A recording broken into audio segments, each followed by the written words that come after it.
Hello दोस्तों, examination classes में आपका स्वागत है। हाँ दोस्तों, मेरे कंप्यूटर साइंस के अभ्यर्थियों, आज के सीरीज में दोस्तों मिक्स क्वेश्चन आपको मिलने वाले हैं। आइए दोस्तों इस सीरीज को स्टार्ट करते हैं। और इस तरीके के क्वेश्चन दोस्तों डायरेक्ट पेपर में छपने वाले क्वेश्चन माने जाते हैं। यहाँ पे देखिए, what is the primary function of the routing in the network layer. Network layer में राउटिंग का प्राथमिक कार्य क्या है। नेटवर्क लेयर की बात कर रहा है। और आपको तो OSI की सातों लेयर पता है ना। OSI की कितनी लेयर होती हैं? 7 लेयर होती हैं, जो मैं बहुत अच्छे ट्रिक से आपको याद दिलाया था। आप ST नहीं दे पाएंगे, ध्यान रखिएगा। तो अब उसमें नेटवर्क लेयर की बात हो रही है। तो मतलब डाटा फ्रेमिंग नहीं दोस्तों, एरर करेक्शन नहीं दोस्तों, finding the best path for the data, data के सर्वोत्तम मार्ग को खोजना, फ्लो कंट्रोल। कौन सा सही है? तीसरा सही है। और राउटिंग प्रोटोकॉल, देखिए नेटवर्क लेयर में रूटिंग का मुख्य उद्देश्य होता क्या है। ठीक है, राउटिंग का प्राथमिक कार्य इसने पूछा है, तो फिर रूटिंग का मुख्य उद्देश्य क्या है? मतलब कि देखिए इसका मेन पर्पज ये होता है डेटा पैकेट, थोड़ा सा नोट भी करते आप रहिए। डेटा पैकेट को सोर्स से destination, source to destination, source to destination तक बेस्ट पाथ, बेस्ट पाथ मतलब सबसे उपयुक्त पाथ, उसको मैं कह दूं दोस्तों कि बेस्ट पाथ। ठीक है, क्या कह दूं? Best path. ठीक, बेस्ट पाथ का सिलेक्शन किया जाता है या चयन किया जाता है। ठीक है, मतलब नेटवर्क लेयर में राउटिंग का मुख्य उद्देश्य यह होता है find the best path source to destination तक डाटा भेजने के लिए, डाटा एवं इंस्ट्रक्शन। ठीक है, समझ में आया? नेक्स्ट क्वेश्चन पे मैं चलता हूं। What is the socket in the context of process to process communication. मतलब प्रोसेस टू प्रोसेस संचार के संदर्भ में सॉकेट का क्या होता है? Uh hardware device for data transmission और software interface for network communication, uh type of the cable use for the high speed data transmission की टाइप ऑफ नेटवर्क टोपोलॉजी। बताइए कौन सा सही है इसका? तो दोस्तों uh software interface for network communication. ध्यान रखिएगा, क्वेश्चन हरदम और हरदम ध्यान रखिएगा इंग्लिश में करने की कोशिश करिएगा कंप्यूटर के। लेकिन कंप्यूटर ऑपरेटर में पिछले एग्जाम में दोस्तों ऐसे विसंगतियां आपको मतलब विसंगतियां देखने को मिली थी कि जो बच्चा हिंदी सेलेक्ट किया है तो पूरा फॉर्मेट हिंदी में खुल गया है, जो बच्चा इंग्लिश सेलेक्ट किया तो पूरा फॉर्मेट इंग्लिश में खुल गया था। मतलब इंटरचेंज करने का ऑप्शन ब्लॉक कर दिए थे। ये सबसे बड़ी कमी थी दोस्तों, आपको बता दूं। क्योंकि दोस्तों देखिए ये है कंप्यूटर, कंप्यूटर का पूरी तरीके से आप इंग्लिश में ही समझ सकते हैं। जो कठिन वर्ड है उसको आप हिंदी कन्वर्ट करके आप समझ सकते हैं। तो जब हिंदी वाला बंद कर दिए तो कंप्यूटर कंप्यूटर रह गया फिर। ठीक है, और जो हिंदी सेलेक्ट किए उसका कंप्यूटर कंप्यूटर रह गया। मतलब जो सिलेक्ट है लैंग्वेज उसी में आपको आंसर देना है। अब देखिए सॉकेट क्या है, एक तरीके से मैं बोलूं कि सॉकेट, यहां पे जो बात हो रही है पहले हम उसकी बात कर लेते हैं। ठीक है, यहां पे सॉकेट की बात करते हैं कि सॉकेट है क्या। ये क्वेश्चन पूछ तो लिया कि what is the socket in the context of the process. देखिए सॉकेट एक तरीके का सॉफ्टवेयर इंटरफेस है। तो यहां लिख लीजिए ये क्या है दोस्तों? सॉफ्टवेयर इंटरफेस है, सॉफ्टवेयर इंटरफेस। अब FB और TB दोनों एक ही तरीके के लग रहे हैं, तो इसको थोड़ा सा काट देता हूं। ठीक है, एक तरीके का इंटरफेस है। यहीं पे कहा जाए कि दो प्रोसेस, जैसे हम क्लाइंट और सर्वर का सिलेक्शन कर लेते हैं, दोनों के बीच में डाटा ट्रांसमिशन को ये दोस्तों यही मतलब एक तरीके से कहिए कि संभव बनाता है। ये कोई हार्डवेयर नहीं है, ये सॉफ्टवेयर है, बल्कि ये एक तरीके का प्रोग्रामिंग अवधारणाएं जो होती हैं, मतलब प्रोग्रामिंग अवधारणाएं जैसे IP एड्रेस और पोर्ट नंबर का उपयोग करता है। समझ में आया? IP एड्रेस और पोर्ट नंबर। देखिए सबका आपका पोर्ट भी नंबर याद होना चाहिए। ये भी आप ध्यान दीजिए, इस पे एक मैं वीडियो लेके आऊंगा, डिटेल वीडियो, अभी मैं बता दूंगा कौन किस पोर्ट पे काम करता है, ठीक है। इससे क्वेश्चन बनते हैं। आगे देखिए next question, data transmission using multiple pathways simultaneously is known as, एक साथ कई मार्गों का उपयोग करके डेटा ट्रांसमिशन का क्या कहा जाता है? Parallel transmission, serial, duplex, half duplex. तो दोस्तों पैरेलल कहा जाता है। ये तो बहुत अच्छा क्वेश्चन था कि नहीं। इसमें क्या होता है दोस्तों, बहुत सारे बिट, अगर हम कहें तो कई बिट्स, ठीक है, कई बिट्स मतलब एक से ज्यादा बिट्स एक साथ अलग अलग वायर या पथों के माध्यम से भेजे जाते हैं। अलग अलग वायर, आप थोड़ी बहुत अगर जानकारी कंप्यूटर में जरूर रखते हैं, जिसमें आप जानते हैं कि आजकल का ये है कि अगर यहाँ पे हमारा नेटवर्क है, यहाँ पे नेटवर्क है, यहाँ तक हमें भेजना है। अगर हमारा इसमें देखिए, जैसे मुझे यहाँ से कानपुर तक कानपुर मैसेज भेजना है, तो जरूरी नहीं दोस्तों, मान लीजिए यहाँ से दिल्ली, मैं प्रयागराज में बैठा हूँ पीआरजी में, ठीक है, और यहाँ पे देखिए मैं दिल्ली ट्रांसमिशन अपना कर रहा हूँ मैसेज का। तो जरूरी नहीं है दोस्तों कि प्रयागराज टू पहले कानपुर जाए, उसके बाद टुंडला जाए, उसके बाद जो है आगरा होते पाथ बना दे, नहीं, जरूरी नहीं। अगर ये वाला कंजेशन है इसमें, तो ये लखनऊ वाला पाथ ले लेगा तुरंत। समझ में आया? कुछ देखिए पैकेट के रूप में डाटा ट्रांसमिशन होते हैं, ये आप जानते हैं। पैकेट छोटे छोटे टुकड़ों में टूटा होता हो, कोई जरूरी नहीं एक ही पाथ से सारा पैकेट जाए, अलग अलग, ठीक है, अलग अलग पाथ का भी इस्तेमाल करता है। समझ में आया?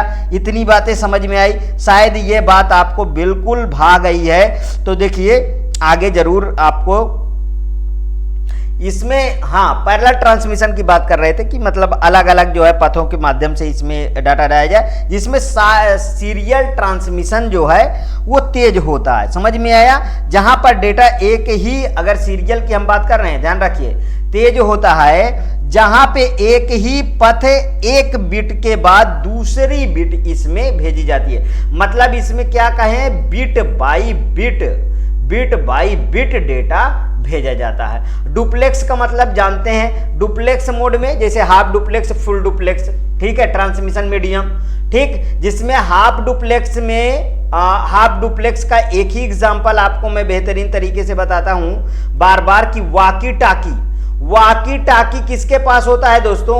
वाकी टाकी होता है थाने में इंस्पेक्टर लोगों के पास। मतलब एक तरीके से कम्युनिकेशन होता है तो दूसरा उसको सुनता है सिर्फ, ठीक है, और दूसरी तरीके से जब बोलते हैं इंस्पेक्टर साहब तो उधर वाला सोर्स वाला सुनता है। समझ में आया? तो हाफ डुप्लेक्स का बेस्ट एग्जांपल है। और फुल डुप्लेक्स का यहीं पे बात कर लेते हैं। फुल डुप्लेक्स का दोस्तों यहां पे बात कर लेते हैं। अब नेक्स्ट में बात कर लिए फुल डुप्लेक्स का।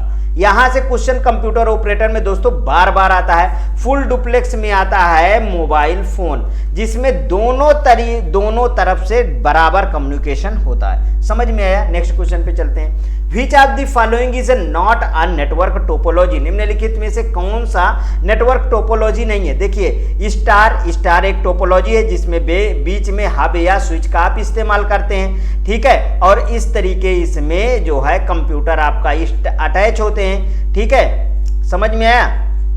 एक स्टार की तरह बने होते हैं। तो ये क्या हुआ, ये स्टार टोपोलॉजी हुआ। वहीं पे रिंग में देखिए, रिंग में कैसा होता है दोस्तों, यहाँ पे ये कंप्यूटर है या ये इसमें रिंग में ध्यान रखिएगा, बार बार एक क्वेश्चन आता है कि इसमें टोकन का प्रयोग किया जाता है। कैसा का, ये है दोस्तों रिंग, और ये क्या है दोस्तों स्टार। इसमें टोकन का प्रयोग किया जाता है। किसका प्रयोग किया जाता है? टोकन, याद कर लीजिए। और एक ही डायरेक्शन में कम्युनिकेशन होता है, ध्यान रखिएगा।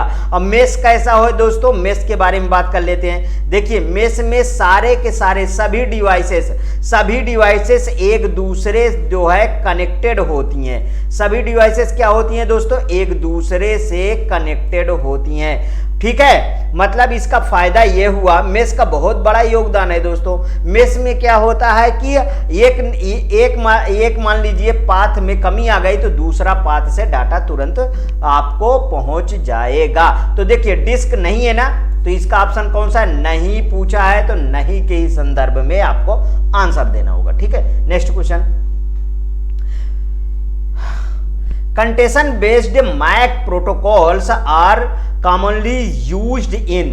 कंटेशन आधारित मैक प्रोटोकॉल सामान्यतः कहाँ उपयोग किए जाते हैं? ईथरनेट नेटवर्क में, टोकन रिंग नेटवर्क में, एटीएम नेटवर्क में, कि पॉइंट टू पॉइंट नेटवर्क में? बताइए कहाँ यूज? अरे ईथरनेट में मैक एड्रेस यूज किया जाता है। दोस्तों बहुत बार ये वाला क्वेश्चन पूछा, ठीक है। मैक एड्रेस में कितने बीट होते हैं? 48 बीट होते हैं दोस्तों, याद कर लीजिए। ये वाला क्वेश्चन आपके कंप्यूटर ऑपरेटर में पहले पूछा जा चुका है कि मैक एड्रेस में कितने बीट होते हैं? 48 बीट होते हैं। वहीं पे देखिए, अगर मैं बात करूं IPv4 बहुत बार पूछा गया, 32 बीट होता है, ठीक है। IPv6 128 beat. ये सब डाटा बिल्कुल दिमाग में आप रखिए। मैक एड्रेस देखिए, अगर हम बात करें कि कंटेशन बेस्ड प्रोटोकॉल में कौन कौन से, जैसे CSMA-CD का नाम आप जानते हैं ना। कंटेशन बेस्ड प्रोटोकॉल में डिवाइस डेटा भेजने से पहले नेटवर्क है या नहीं है, इसका चेक कौन करता है? वो CSMA-CD ही करता है। यह ईथरनेट नेटवर्क में प्रयोग किया जाता है, ठीक है। जबकि टोकन रिंग जैसे नेटवर्क में अन्य प्रोटोकॉल भी होते हैं। ध्यान रखिएगा, टोकन रिंग की बात किया हूं, ठीक है। अब समझ में आया? इसका फुल फॉर्म आता है एटीएम का, ऑटोमेटेड टेलर मशीन है। इसका फुल फॉर्म है दोस्तों ऑटोमेटेड टेलर मशीन है। देखिए, अब इसमें गलतियां नहीं करिएगा कभी भी। ऑटोमेटिंग यहीं पे मिल जाएगा, वो गलत होगा। ऑटोमेटेड इसका सही है। समझ में आया? Next question. Routing involves. Routing में क्या शामिल है? Dividing data into frames, managing flow control, determining the best path for data packets, the correcting error in data transmission. कौन सा इसका सही है? तो जानते हैं कि determine the best path. Best routing का मतलब ही होता है जो सोर्स टू डेस्टिनेशन। सोर्स है, ये क्या है दोस्तों? ये है सोर्स, ये है सोर्स, और मुझे डेस्टिनेशन तक, मतलब कि ये कंप्यूटर मेरा क्या हुआ? ये हुआ डेस्टिनेशन, ठीक है। ध्यान से समझिएगा, ये है डेस्टिनेशन। इसमें मुझे कौन से पाथ, मतलब बेस्ट पाथ का डिसीजन ही होता है वो राउटिंग प्रोटोकॉल का। समझ में आया? राउटिंग प्रोटोकॉल का, ठीक। नेक्स्ट क्वेश्चन पे आज चलते हैं। देखिए, what is the purpose of the ARP address resolution protocol? ARP address resolution protocol का उद्देश्य क्या है? बताइए। To assign IP address to device, to resolve domain names to IP address, to mac address to IP address, to manage network congestion.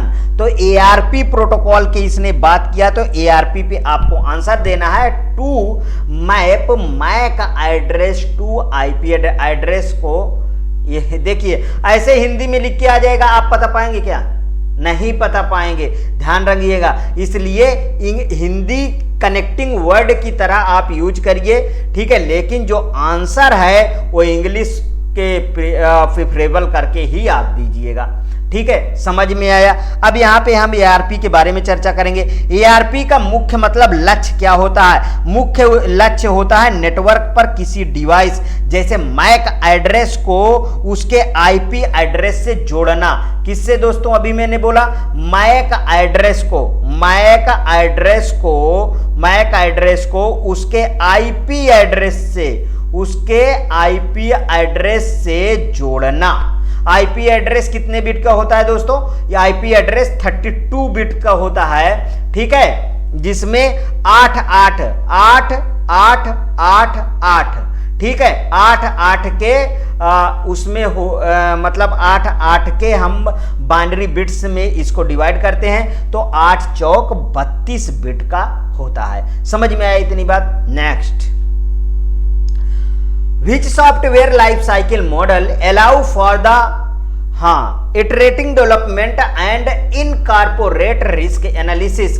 कौन सा software जीवन चक्र model पुनरावृत्ति विकास की अनुमति देता है और जोखिम विश्लेषण को शामिल करता है। देखिए इसमें रिस्क की बात किया है, जब कहीं पे भी रिस्क की बात करें तो उसको दोस्तों स्पाइरल मॉडल लगा के बिल्कुल आगे बढ़ जाइए, क्योंकि स्पाइरल मॉडल में सॉफ्टवेयर के छोटे छोटे जो है, जो मतलब छोटे छोटे टुकड़ों में इसको डेवलप्ड किया जाता है और हर एक स्टेप में रिस्क एनालिसिस किया जाता है। मतलब स्टेप बाय स्टेप कहा जाए तो स्टेप बाय स्टेप, ठीक है, स्टेप बाय स्टेप रिस्क का एनालिसिस किया जाता है, रिस्क का एनालिसिस किया जाता है, जिससे कि हर एक लाइन में मतलब एक तरीके खतरा कम होता है। समझ में है स्पाइरल मॉडल, ध्यान रखिएगा। Next, what is the main goal of the software quality assurance. मतलब सॉफ्टवेयर क्वालिटी एश्योरेंस का मुख्य उद्देश्य क्या है? To eliminate all defects from the software,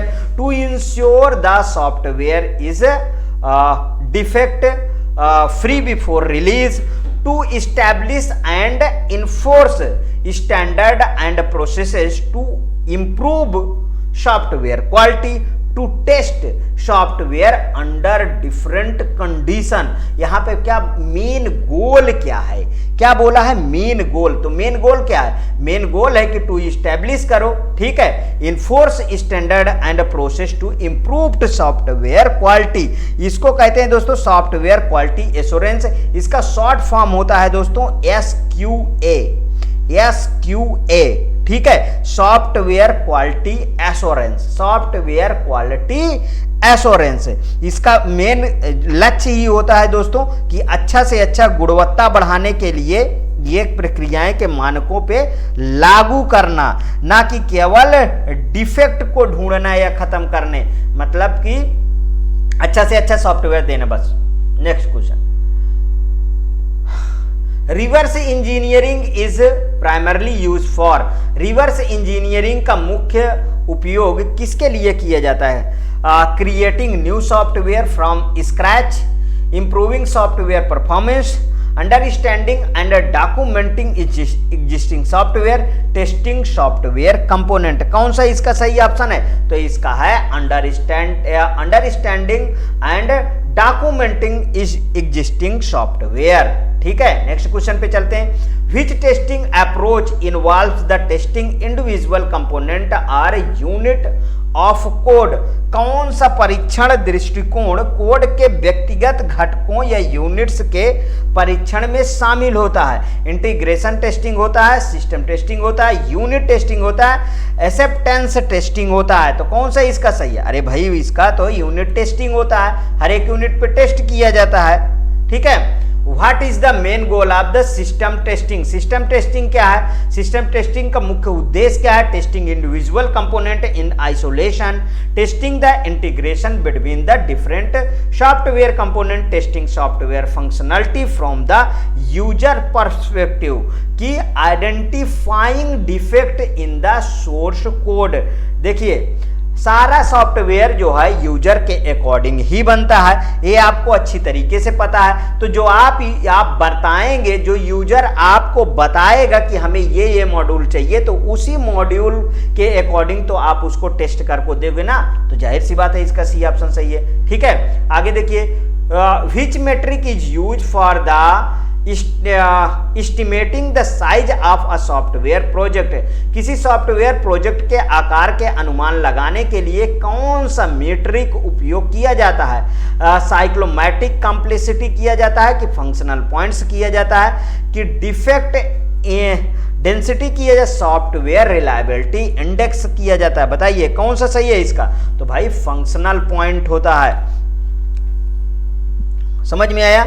इसका कौन सा सही है? फंक्शनल पॉइंट ऑप्शन सही है। अगला देखिए, which is the purpose of the staffing level estimation in the software project management. Software project management में स्टाफिंग लेवल का अनुमान लगाने का उद्देश्य क्या होता है? To determine the number of the hardware component required, to identify potential risk in the project, to allocate the appropriate resource to the project, to estimate the maintenance cost of the software. बताइए कौन सा इसका option सही है? तो to allocate the appropriate resource to the project, project के लिए उपयुक्त संसाधन आवंटित करना, ये होता है दोस्तों।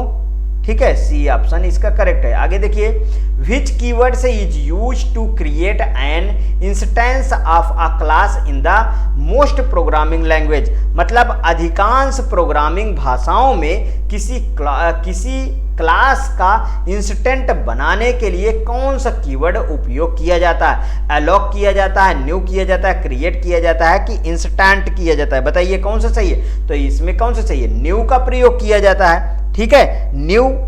देखिए अगर मैं बात करूं चाहे जो लैंग्वेज हो, आपकी जावा हो, सी हैच हो, किसी क्लास में एक न्यू इंस्टेंस मतलब ऑब्जेक्ट बनाने के लिए हम न्यू कीवर्ड का यूज करते हैं। देखिए अब ये सिंपल क्वेश्चन है, ये आपके जो है पेपर में आ सकते हैं, ये कोई बहुत मतलब कि एक तरीके से कहिए बहुत डीपली क्वेश्चन नहीं है, इसलिए इस तरीके के क्वेश्चन आ सकते हैं, इसलिए मैंने इसको रखा।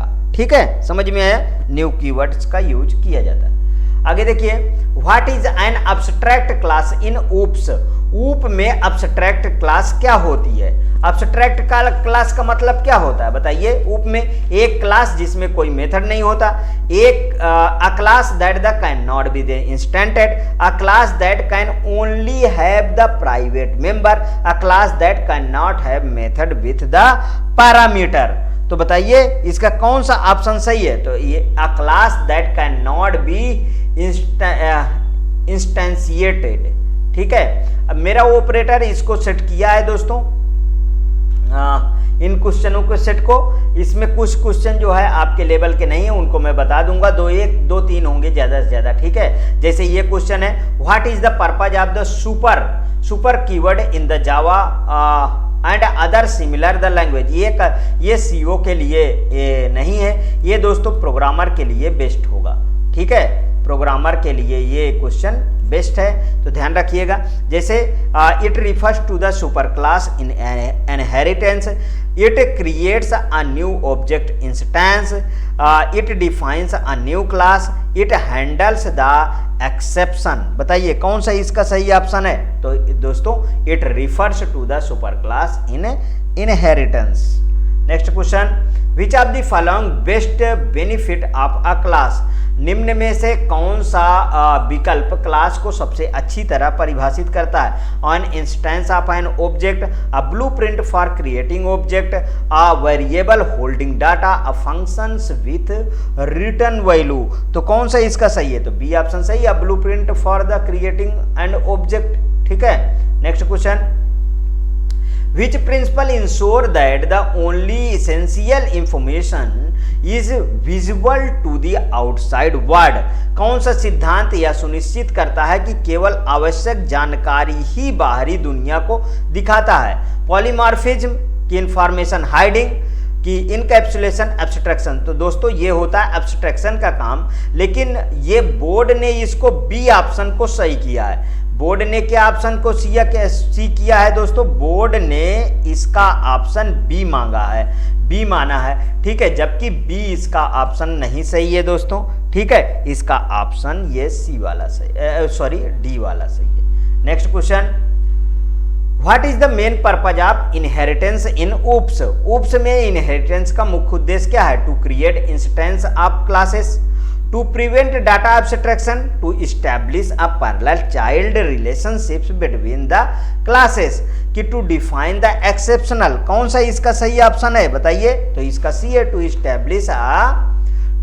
establish a parent child relationship between classes।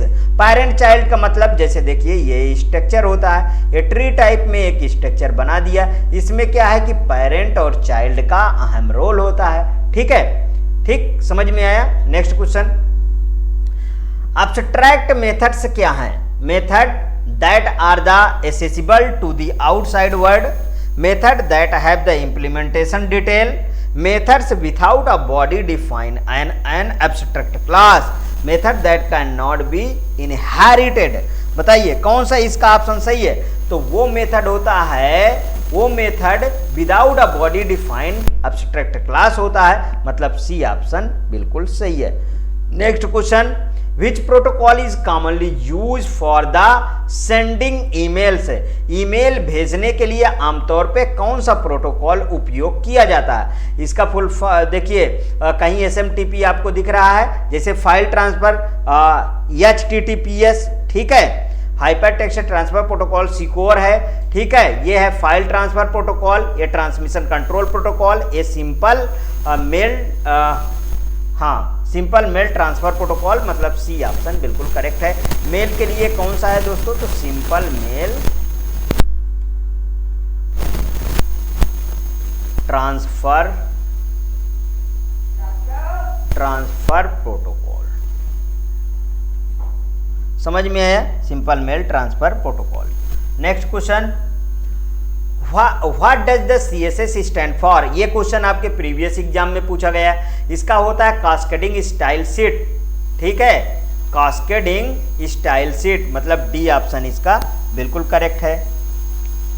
Next question, which library simplifies the JavaScript task like the HTML document traversal and manipulation? निम्नलिखित में से कौन सा लाइब्रेरी जावास्क्रिप्ट कार्यों जैसे HTML डॉक्यूमेंट ट्रावर्सल और मैनिपुलेशन को आसान बनाती है? जावा एफएक्स बनाती है, बूटस्ट्रैप बनाती है, jQuery बनाती है, रिएक्ट? अरे दोस्तों jQuery बनाती है, ये बार बार क्वेश्चन पूछा जाता है। देखिए jQuery एक जावास्क्रिप्ट लाइब्रेरी होती है जो HTML डॉक्यूमेंट को ट्रावर्स और मॉडिफाई हैंडल करने में काम आती है। यह जावास्क्रिप्ट में आसान छोटे कोड में बदल देता है, HTML एलिमेंट में हाइड शो, ठीक है, करना, एक तरीके स्लाइड इफेक्ट, एनिमेशन आदि को आसान बनाता है। वो काम है किसका? jQuery का ही है। Next question, what does Ajax stand for? इसका भी दोस्तों फुल फॉर्म बहुत पूछा जाता है। Asynchronous JavaScript and XML, asynchronous JavaScript, asynchronous JavaScript and XML, ठीक है, मतलब पहला ऑप्शन इसका सही है, अजैक्स इसको बोलते हैं, ठीक है। अजैक्स होता क्या है? यह एक टेक्नोलॉजी है जो वेब पेज को बिना रिफ्रेश, इसमें दोस्तों रिफ्रेश की जरूरत नहीं होती है, बिना रिफ्रेश किए सर्वर से डेटा भेजने और प्राप्त करने की सुविधा प्रोवाइड करता है। Next question, how does the DOM tree structures reflect the hierarchy of HTML element? DOM tree structure HTML element के श्रेणीबद्धता को कैसे दर्शाता है? इन अल्फाबेटिक ऑर्डर में, based on the element size में, in a parent child relationship में, कि according to the element colour में? बताइए कौन सा सही है? तो देखिए जहां पे पैरेंट चाइल्ड आ जाए आंख मूंद के आंसर लगा देना दोस्तों, यही सही होगा, ठीक है। यहां पे देखिए इन XML का कभी कभी फुल फॉर्म आ जाता है, एक्सटेंसिबल मार्कअप लैंग्वेज होता है। क्या होता है दोस्तों? एक्सटेंसिबल